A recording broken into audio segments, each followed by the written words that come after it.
आज प्रदेश के ऊंचाई वाले क्षेत्रों में सेब सीज़न पूरे यौवन पर है, लेकिन इस बार बागवानों को उनकी सेब की सही कीमत दाम नहीं मिल रहे हैं। इस बारे में आप क्या कहेंगे? देखिए, ये एक बहुत ही गंभीर समस्या है, बहुत ही गंभीर इशू है। जैसा हम सब जानते हैं, हिमाचल प्रदेश में लगभग 5,000 से 6,000 करोड़ की जो आर्थिकी है वो बागवानी पर, सेब की बागवानी पर निर्भर करती है। लेकिन दुख का विषय ये है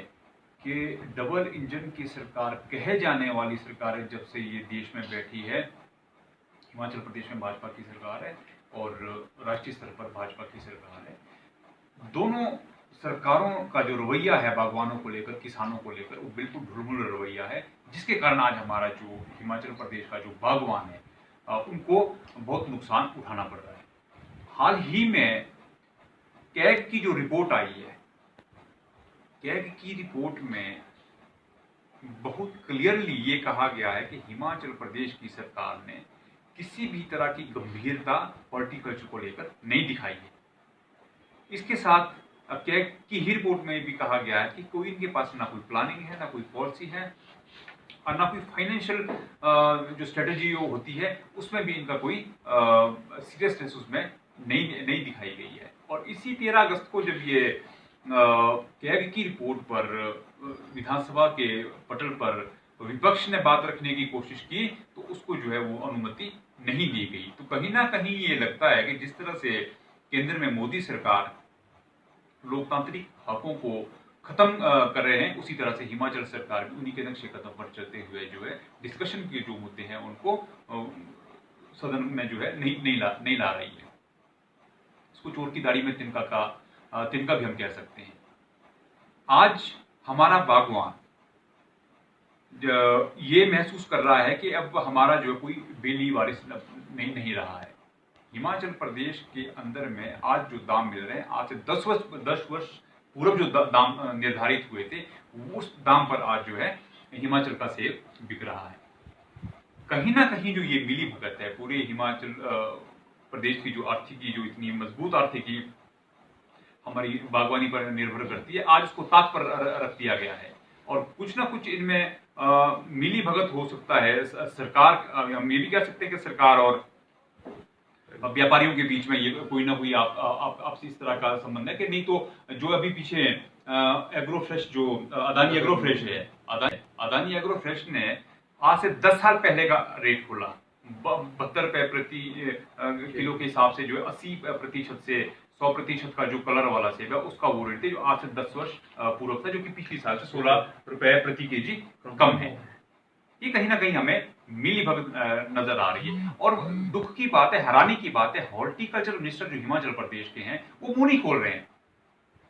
मंडियों का वो दौरा नहीं कर रहे हैं। नहीं तो उनको जाके उनको देखना चाहिए कि ये जब हमारी आर्थिकी में इतना योगदान है हिमाचल प्रदेश की बागवानी का, उसको लेकर ऐसे इश्यूज क्यों पैदा हुए हैं, क्यों नहीं वो अपने जो उनके चेयरमैन है, मंडी समिति के चेयरमैन है, उनके थ्रू वहां पर जाकर क्यों नहीं वो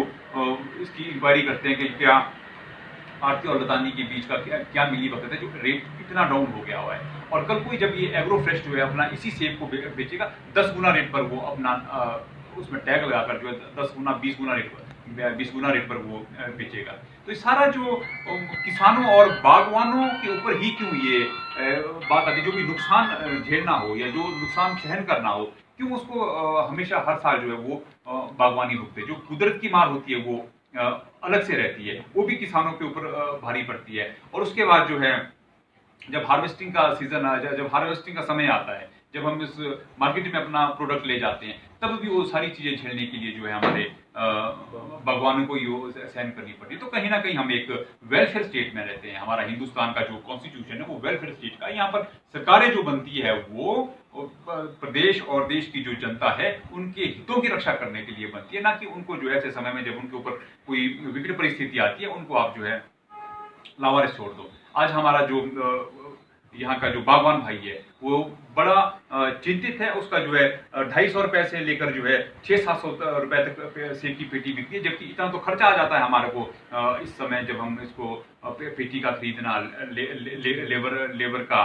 उसमें खर्चा, और जो मंडी में जो हम खर्चा देते हैं, फीस देते हैं, वो मिला के उतना खर्चा ज्यादा बैठ रहा है और हमारी जो सेब की पेटी है वो कम बिक रही है। और जबकि हमने पहले भी लगातार पिछले 3 वर्षों से राजीव गांधी पंचायती राज संगठन ने 3 वर्षों से लगातार हम कह रहे हैं प्रदेश की सरकार को कि आप 5-5, 6-6 पंचायतों का जोन बनाकर कोल्ड स्टोर बनाओ और क्या प्रोसेसिंग यूनिट वहां पर लगाओ, ताकि जब कभी ऐसी स्थिति पैदा हो, बहुत ज्यादा कभी क्रॉप हो जाए या कोई ऐसी स्थिति आ जाए नेचुरल कैलेमिटी के कारण जो है प्रोडक्शन में या फिर अपना हमारी जो सेब की पेटियां वो कम बिक रही है। और जबकि हमने पहले भी लगातार पिछले 3 वर्षों से राजीव गांधी पंचायती राज संगठन ने 3 वर्षों से लगातार हम कह रहे हैं प्रदेश की सरकार को कि आप 5-5, 6-6 पंचायतों का जोन बनाकर कोल्ड स्टोर बनाओ और क्या प्रोसेसिंग यूनिट वहां पर लगाओ, ताकि जब कभी ऐसी स्थिति पैदा हो, बहुत ज्यादा कभी क्रॉप हो जाए या कोई ऐसी स्थिति आ जाए नेचुरल कैलेमिटी के कारण जो है प्रोडक्शन में या फिर अपना आपका जो सेब है उसमें कोई दिक्कतें आ जाए, तो ऐसे समय में कम से कम जो है हम उसको अपने फूड को जो है प्रोसेस कर सकें या फूड की प्रोसेसिंग कर सकें, या फिर हम जो है उसको तब तक हम कोल्ड स्टोर में रखें जहां जब कभी डिमांड बढ़े तो हम उसको दोबारा से मार्केट में भेजें। अब मजबूर होकर हमारे लोगों को तो अगर वो 800 रुपए की पेटी बेचनी पड़ रही है तो वो हमें बेचनी पड़ेगी, और उसी पेटी को ये लोग जो है स्टोर करेंगे। स्टोर करने के बाद इन्हीं पेटियों को बाद में ये क्या कहते हैं 3200 रुपए 4 गुना दामों पर जो है बाद में बेचेंगे। इसके अलावा मंडियों में बागवानों के साथ मजदूरी को लेकर भी काफ़ी कटिंग की जा रही है, जिसमें 20 से 25 रुपए तक कटिंग की जा रही है, क्या कहेंगे? वही मैं कह रहा हूँ आपसे कि भी मन माना माहौल है, किसी का सरकार नाम की चीज हमें नहीं दिख रही है। जो एक सरकार का एक कंट्रोल होता है, स्टेट के ऊपर एक कंट्रोल होता है कि भी कहाँ से चीजें हमारे हाथ से बाहर फिसल रही है, उसके ऊपर कोई कंट्रोल नहीं है। जो खर्चा 20-25 रुपए में जो इन्होंने बढ़ा के भी दिया है, इसकी कोई जरूरत नहीं है। अगर आप बाहरली मंडियों की अगर बात करते हैं, हिमाचल प्रदेश से बाहर जाते हैं तो इतना खर्चा वहां पर नहीं है, इसका आधा भी खर्चा वहां पर नहीं है। केंद्र सरकार ने घोषणा की थी कि 2022 तक किसानों की आय दुगनी की जाएगी, तो आप इस बारे में क्या कहेंगे? तो ये पूरा देश की जो जनता है वो देख रही है कि हमारा जो किसान है वो सिंगू बॉर्डर्स में जो है टिकरी बॉर्डर पर जो पिछले लगभग 1 वर्ष से अदानी और अंबानी को बेचना चाहते हैं। कमोबेश हुई स्थिति हमारे हिमाचल प्रदेश के अंदर में भी है। और आज अभी जो परसों ही अभी रेट खोले हैं, रेट खोलने के में कोई भी डर नहीं था, उनकी शिकन नहीं थी उनके चेहरे पर, अदानी एग्रोफ्रेश के चेहरे पर के भी ना कोई किसान के जो संगठन है, बागवानों का जो संगठन है, उनसे कोई बातचीत की जाती है, ना कोई जो पब्लिक रिप्रेजेंटेटिव है उनसे बात की जाती है, और जो हमारे संगठन बने हैं बागवानी को लेकर उनके साथ कोई भी चर्चा ना करके मनमानी से वो जो है इस तरह की रेट तय कर रहे हैं। तो ये वो चीजें हैं जो हमें एक लोकतंत्र में जो है पीछे धकेल रहे हैं और तानाशाही की तरफ आगे जा रहे हैं। और हमारे अगर बागवान की अगर रीढ़ की हड्डी जो हमारी है हिमाचल प्रदेश के अंदर में, हमारी आर्थिकी, अगर वो टूट जाएगी तो हिमाचल खड़ा कहां से रह पाएगा? इसको लेकर जो अब आप कांग्रेस या पंचायती राज संगठन क्या कुछ इस पे अपना कार्य प्रणाली करेगी आगे? देखिए, इसमें हमने हिमाचल प्रदेश सरकार को पत्रकार बंधुओं के माध्यम से, आपके माध्यम से, हम राजीव गांधी पंचायती राज संगठन की तरफ से ये चेतावनी देना चाहते हैं कि इन विषयों के ऊपर वो जल्दी से जल्दी कोई गंभीरता के साथ वो विषय रखे, विचार अपना कोई इस तरह का प्लान बनाए। अदरवाइज हमें जो है मजबूर होकर आंदोलन की रूपरेखा तैयार करनी होगी, क्योंकि यही हमारी रीढ़ की हड्डी है जो हमें रोजी रोटी देती है, जिसके कारण आज हम जो है अपने पांव पर खड़े हुए हैं हिमाचल के लोग। अगर इसी के ऊपर अटैक किया जाएगा तो यहाँ की जो जनता है वो बागवान भाई वो चुप नहीं बैठेंगे।